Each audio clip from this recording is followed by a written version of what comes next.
Вече казах в началото на репортажа, всичките ни момиченца са млади и зелени. Всъщност с най-голям опит е Йорданка Ковачка. Тя е от Славия, европейска шампионка от Гьотеборг и европейска шампионка за девойки от Тенерифе 89-та. Деница Косева, също европейска шампионка от Гьотеборг. Ивелина Талева бе в ансамбъла на Европейското първенство за девойки в Португалия, има бронзов медал. Най-голямата от всички е Деница Косева, най-мъничката Ивелина Танева, момиченца между 14 и 16 години. Желаем им успех!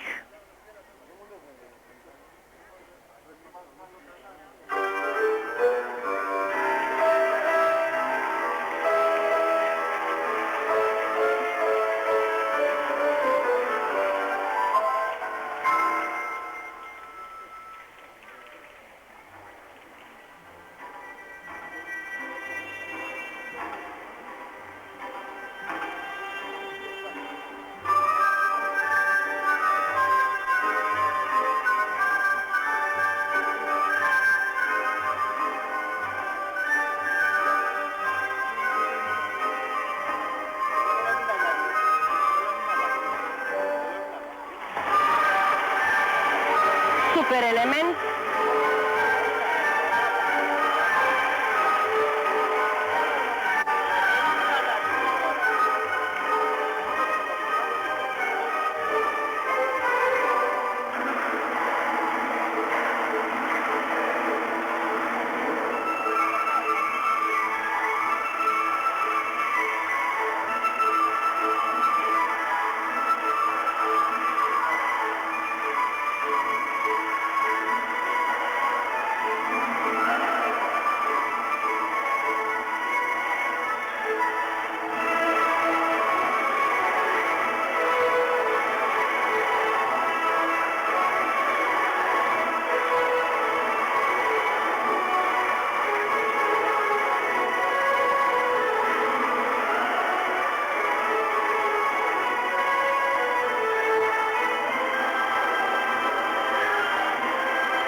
Веселка Кирова, едно чудесно спасяване.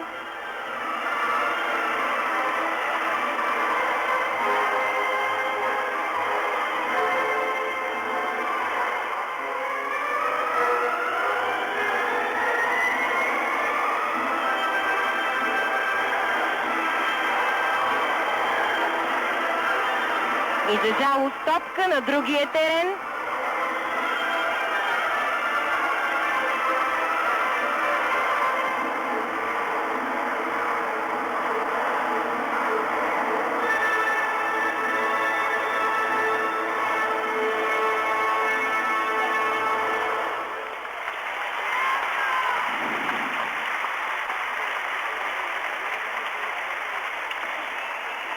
Станислава Станева, Поля Круснова, Ина Ананиева, Ивелина Талева, Йорданка Ковачка и Веселка Кирова бяха на терена.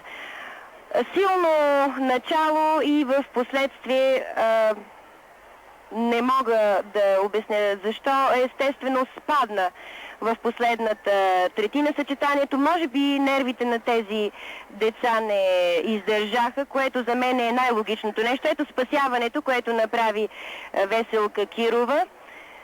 Гимнастичка на Лили Димитрова от Спартак Варна. Ето и на Димитрова, това момиче, за което вестник Старт писа, момичето с новото лице, което всички така много обичаме заради нейния кураж, постоянство и мъжество, напълно заслужава да преживее радостта от участие в световно първенство, какъвто и да бъде крайният резултат. 3 момичета са от Левски Спартак, по една от Варна Славия. Нашия 9750 за композиция и 895 за изпълнение. Много солено ще ни излязат тези грешки.